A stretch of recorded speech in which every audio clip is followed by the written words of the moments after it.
John, you've seen many an FA Cup in your time. How do you think the competition has changed?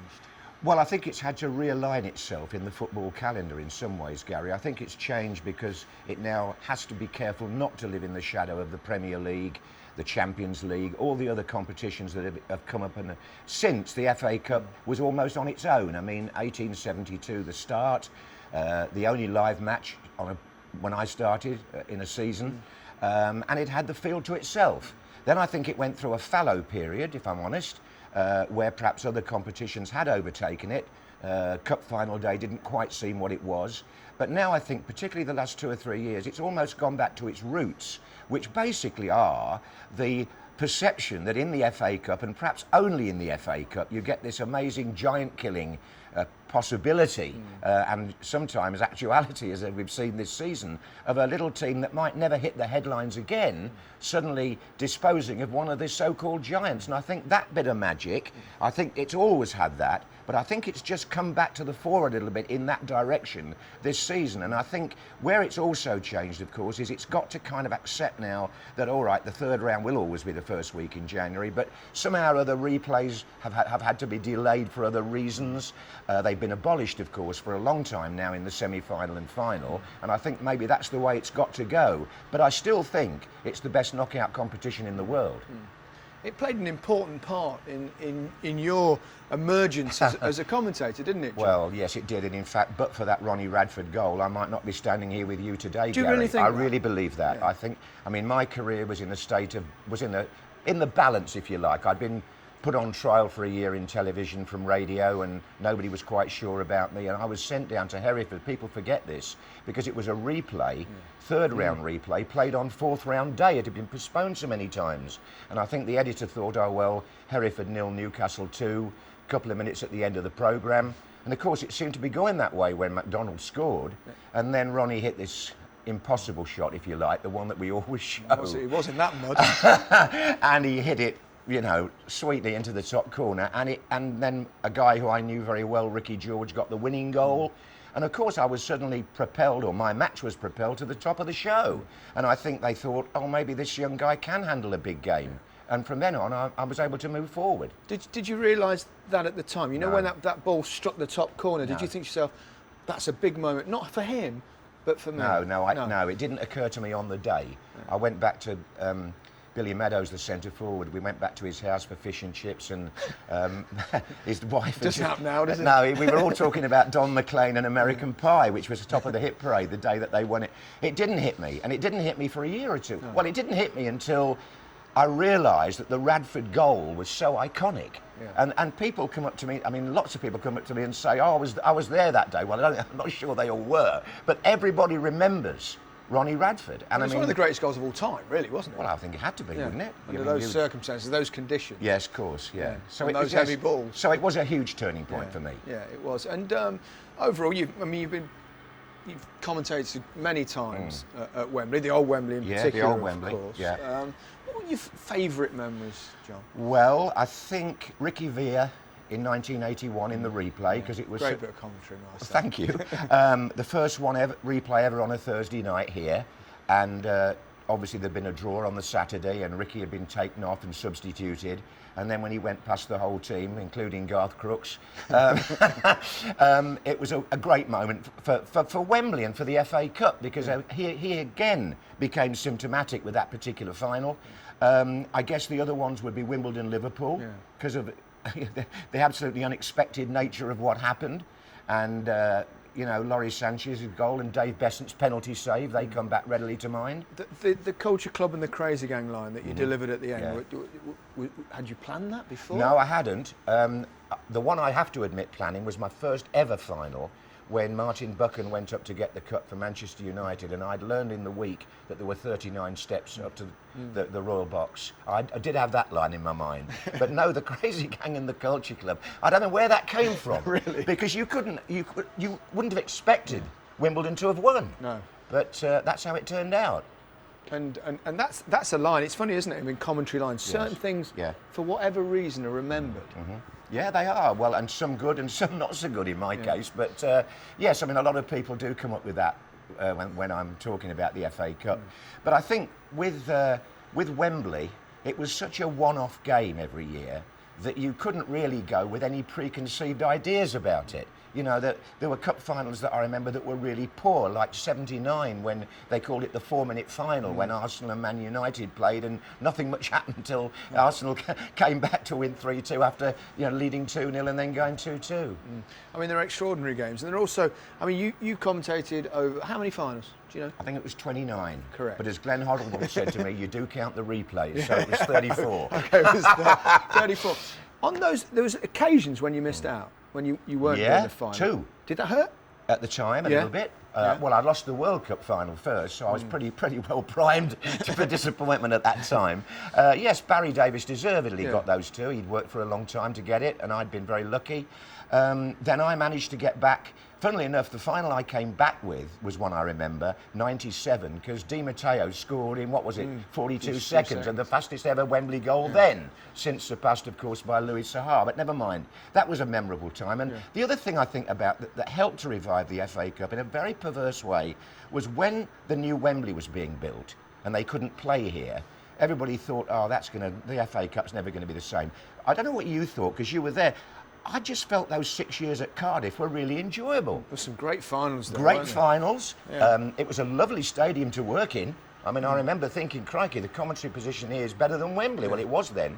And of course, there was the Michael Owen 2-goal blast. There was the Steven Gerrard equaliser when they were announcing how much stoppage time there was to go. So I enjoyed myself in Cardiff. It's a big game, the FA Cup final, huge game, and it matters a lot to the players. There's Definitely. a special, different feel, a little bit of nerves are on board.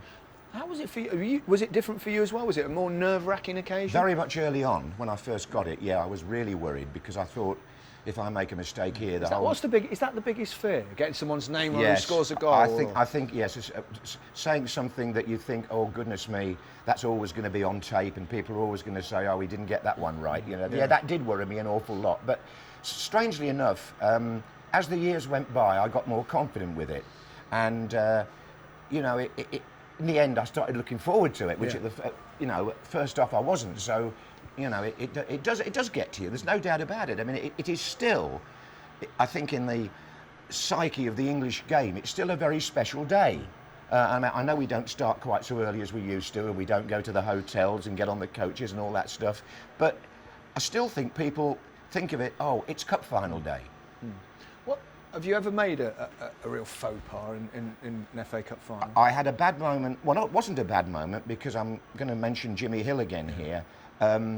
In the '77 final, it was my first, and it was 1-1, and Manchester United scored a goal just down here to make it 2-1, and it kind of went in off somebody, and I said, is it Macari? Fortunately, I didn't commit myself. Is it Macari? And Jimmy Hill, we didn't have replays then, Gary. That people will be surprised at that. We only one replay of the main angle. No chance to see it from behind the goal. Commentators now don't know how lucky they are with a number of angles. You can't get it wrong now. Well, you get it wrong the first time, then you've got half a chance of correcting yourself. But Jimmy Hill looked at me and he went, green off? And well, it was actually quite confusing. Then, of course, they did play it in just that, and I said, oh, that's gone in off Jimmy Greenoff. So I got away with it. And then the other funny one was when Wimbledon won the cup, and you know, Wimbledon played a certain way, didn't they? They certainly did. And they were taking corners and free kicks, and I went down to Plough Lane, where they were playing then, about 2 weeks before the final. For some reason, the game was played on a Sunday morning, and Dennis Wise took a corner, and Lawrie Sanchez ran across and flicked it in with his head. And it happened so quick, people around me were saying, I thought, I must remember that. I just made a mental note. Of course, on cup final day, same thing happened. Wisey took it, Lawrie headed it in, and Wimbledon won the cup. And you got it straight away. Well, I did then, yeah, definitely. I mean, I remember watching that. I hadn't got a clue. I was right on top of that one, for once. No, not for once at all. The FA Cup, I mean, it brings all sorts of different stories. Yeah. You know, and they're not always wonderful and happy. There's also, of course, a very poignant, a very sad day in the history of football, not just the FA Cup. No. Hillsborough, of course, and you were the commentator I was. And I'll be very, very honest about it, Gary. When it first took off, I didn't know how serious that was going to be. And that's what I think has come out later, that people didn't realise, first off, that this was a disaster in the making. All I remember about that day, and I said it at the inquest and I said it at the public inquiry, is that when I was doing my build-up at 10 to 3, I said to my producer, John Shrewsbury, I can't quite understand this, John, because we were going to do the packed Liverpool supporters. I said, and the two ends are empty. The two wing terraces, you could see the steps where people were standing.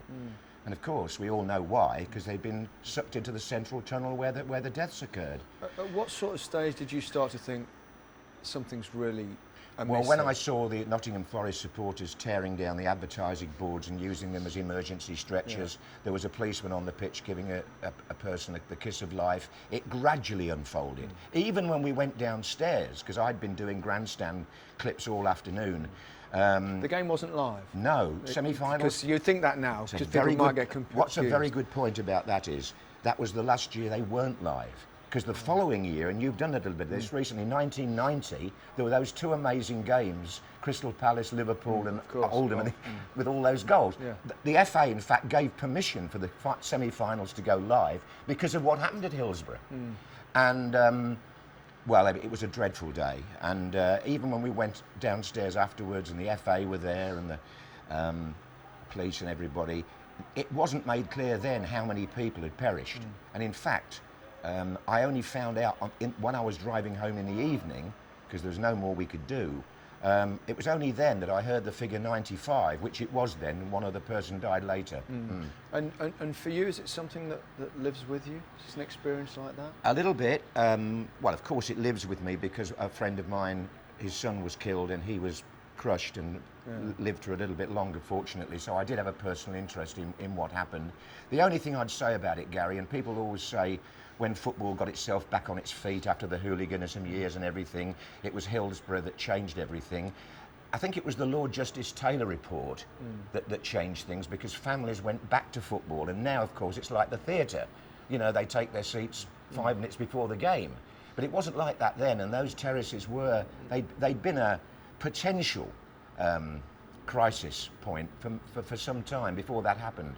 And you turned, obviously, that day into a news reporter. Yeah, absolutely. I mean, once the players were off the pitch, never to come back, Grandstand, which of course was our Saturday afternoon show, much lamented, were coming over every 2 or 3 minutes for me to try and update things. And from where I was, which was like here on the gantry, if you like, it was quite difficult, because you couldn't tell how serious things had turned out to be on the pitch. But anyway, we did what we could, and then of course the full story emerged as the evening went on. Sorry, do you miss doing the FA Cup finals? Now you've retired from doing live football. Yeah, a little bit. Of course, I was helped by the fact that the BBC, not that I was pleased about it necessarily, but the BBC lost the FA contract in 2008. So I'd sort of finished on a high note of doing the European Championship final that year, and I'd already made up my mind the travelling and everything with England was getting more and more demanding, and the BBC, it was a very amicable decision that I would step back a bit and other people would come in. Well, of course, there wasn't any live football for 2 or 3 years. The BBC didn't have it, so it really wasn't there to miss. And now I'm just looking forward to going to the game as a spectator and perhaps appearing on Football Focus. No, I'm sure you'll always be welcome. The FA Cup, what does it signify in terms of football and as a competition to you? History to start with, because it was thought of and dreamed up and created before anybody else had even visualised what a knockout competition could be. And that's why I think it was cemented in world football fame, because it was only, and even now when I meet overseas players who are playing here now in the Premier League, they all say, well, it's not, our cup final isn't like that. You know, we used to sit and watch your cup final all day because it was such a worldwide attraction. And that's what I'm glad the FA have done. They've kept that, with the help of the BBC, I must say, they've kept that profile, if you like, where even now people all over the world sit down, whatever time of day or night, Australia, and they sit down and watch the FA Cup final. And that's where it stands. I don't think any other competition, even the Champions League, as it stands at the moment, has ever overtaken the actual kind of glory that competition embraces. And that, of course, the final day is only part of it. The rest of it goes back to September and the small clubs you've been to see in this series. Beautiful.